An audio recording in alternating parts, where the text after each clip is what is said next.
¿Sabes que si crees, nada es imposible para ti? En Mateo 17, del 15 al 18, la palabra nos dice: Señor, ten misericordia de mi hijo. Le dan ataques y sufre terriblemente. A menudo cae al fuego o al agua. Así que lo llevé a tus discípulos, pero no pudieron sanarlo. Jesús dijo: gente corrupta y sin fe, ¿hasta cuándo tendré que estar con ustedes? ¿Hasta cuándo tendré que soportarlos? Tráiganme aquí al muchacho. Entonces Jesús reprendió al demonio y el demonio salió del joven. A partir de ese momento, el muchacho estuvo bien. ¿Qué era lo que Jesús hacía constantemente? Reprender. ¿Reprender qué? Reprender toda obra del maligno, todo lo que estaba mal en alguien, todo lo que no estaba alineado con Dios. Jesús reprendió la fiebre en la suegra de Pedro. Jesús reprendió una tormenta. Y aquí Jesús se encontraba reprendiendo un demonio que tenía poseído a un hombre, a un joven. Siendo Jesús el maestro, ¿no era acaso esta su misión? Un maestro enseña, corrige, dirige. Un maestro es autoridad sobre otros, exhorta y reprende cuando es necesario hacerlo. Pero no está siempre el maestro. El maestro enseña, pero llega un momento donde los alumnos tienen que salir al mundo, a enfrentarse con la realidad, con muchas cosas, para poner en práctica lo enseñado. Y era lo que estaba haciendo acá Jesús. Jesús aún estaba exhortando a sus discípulos, porque a pesar de enseñarles de una y otra manera, ellos sintieron miedo. Ellos tal vez se vieron a sí mismos. Y eso es lo que muchas veces pasa en nosotros. Nosotros necesitamos reprender todo lo que vemos mal, todo lo que podamos ver que no está alineado con el diseño de Dios, a todo plagio que veamos que quiera venir a hacerse pasar por algo bueno, y que el Señor nos muestre que aunque pareciera una obra buena, no viene de Él, no es lo justo, porque no es su voluntad. Es nuestra gran responsabilidad individual reprender o dejar que pasen las cosas como vengan, ser indiferentes a lo que sucede, así provoque daño a otros o a nosotros mismos. De nosotros depende qué es lo que queremos ver, de nosotros depende qué es lo que queremos recibir en nuestra vida.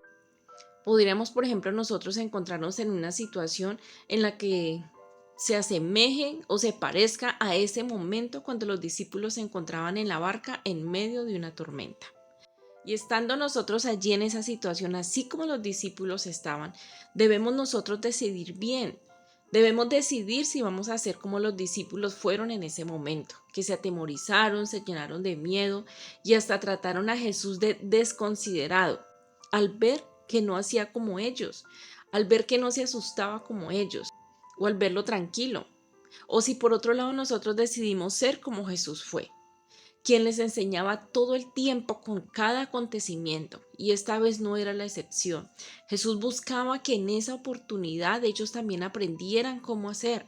Por eso él estaba calmado, por eso él estaba tranquilo. Él ahí aún en su quietud, en su descanso, en su reposo, él les estaba enseñando. Él esperaba que pusieran por obra lo aprendido. Los discípulos a esta altura de la palabra ya ellos veían, habían visto de muchas maneras lo que el Padre hacía a través de Jesús. Pedro precisamente fue uno de los que estuvo en este momento, cuando este Padre trajo a este joven para ser liberado. Pedro fue uno de los que subió a la montaña con Jesús y Dios le permitió hacer parte de un acontecimiento glorioso, donde solamente 3 tuvieron la oportunidad de estar con Jesús. Y esto lo pueden encontrar al comienzo de este capítulo 17 del que estamos hablando. Pero hasta este momento le costaba creer que Dios lo podría usar para un milagro, ya que Pedro se encontraba entre los discípulos que no pudieron liberar a este joven. ¿Cuántas cosas estamos esperando que se resuelvan en nuestra vida, sin entender aún que nosotros estamos recibiendo entrenamiento para resolverlas? No solo Jesús estaba apto para obrar milagros, porque de ser así no hubiera contestado Jesús gente corrupta y sin fe, no hubiera tratado de esa manera a los discípulos si ellos no estuvieran ya capacitados para hacerlo.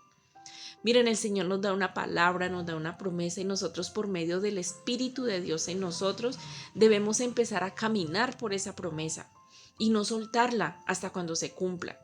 Comprendamos que la promesa es como un bebé en gestación, que es colocado en nuestro vientre, en nuestra mente, en nuestro corazón, y de nosotros depende de si ese bebé nace o se aborta. si damos a luz esa promesa, si no soltamos hasta abrazarla o simplemente creemos por unos días y luego la soltamos. Entonces ese bebé no nació y la manifestación se pospuso. ¿Hasta cuándo? Tal vez hasta cuando nos encontremos nuevamente de rodillas frente al Señor, orando por eso mismo que el Señor ya nos habló. Hasta cuando el Señor un día que estemos orando por esa misma situación nos diga, ¿y por qué oras? ¿Y por qué me preguntas? ¿Y por qué me pides una palabra? Yo ya te respondí, yo ya te dije qué iba a hacer, yo ya te di la respuesta. ¿Qué la hiciste? ¿Dónde la dejaste? ¿Dónde la abandonaste? Más adelante en el versículo 19 dice, más tarde los discípulos le preguntaron a Jesús en privado, ¿por qué nosotros no pudimos expulsar al demonio? Y Jesús les dijo, ustedes no tienen la fe suficiente. Les digo la verdad, si tuvieran fe, aunque fuera tan pequeña como una semilla de mostaza, podrían decirle a esa montaña, muévete de aquí a allá, y la montaña se movería. Nada sería imposible. Así como Pedro, que en ese momento no creyó, pero que mucho más adelante lo encontramos siendo usado por Dios para sanidades, milagros, y hasta llegó a levantar de la muerte a Dorcas. Ese Pedro que aquí tuvo miedo, tal vez se vio a sí mismo y no creyó que pudiera hacerlo, pero que un día en la medida que ejercitó la fe en Dios, entendió que realmente no era él quien podía hacer estas cosas, no era Jesús quien las hacía, sino que era Dios quien las hacía a través de Jesús y también las podría hacer a través de él.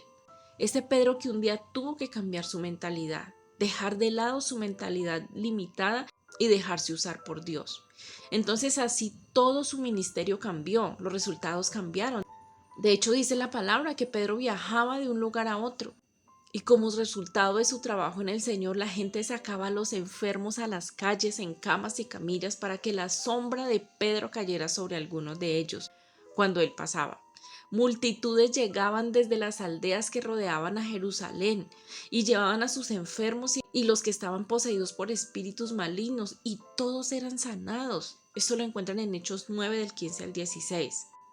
Así que si ahora te estás confrontando con algo que el Señor te ha dicho, te ha parecido que es de locura, que es de locos, que eso es imposible para ti, que no hay una sola posibilidad de que eso que Dios te ha dicho que va a hacer se cumpla, porque a la vez que tú miras o escuchas lo que Dios te dice, meditas en eso, ves que naturalmente es imposible. Entonces es tiempo que empieces a creer por eso, porque nada de lo que Dios quiera hacer en ti y a favor de ti se va a parecer a lo que tú harías o verías naturalmente. Así que hoy por el poder de la palabra declaro que todo lo que Dios ha dicho que va a hacer en ti empieza a ser proclamado desde el Espíritu. Empiezas a verlo hecho. Empiezas a cambiar tu mentalidad acerca de eso, empiezas a cambiar tu mentalidad apocada, amplías tu mentalidad, amplías tu visión de las cosas y ahí Dios hará.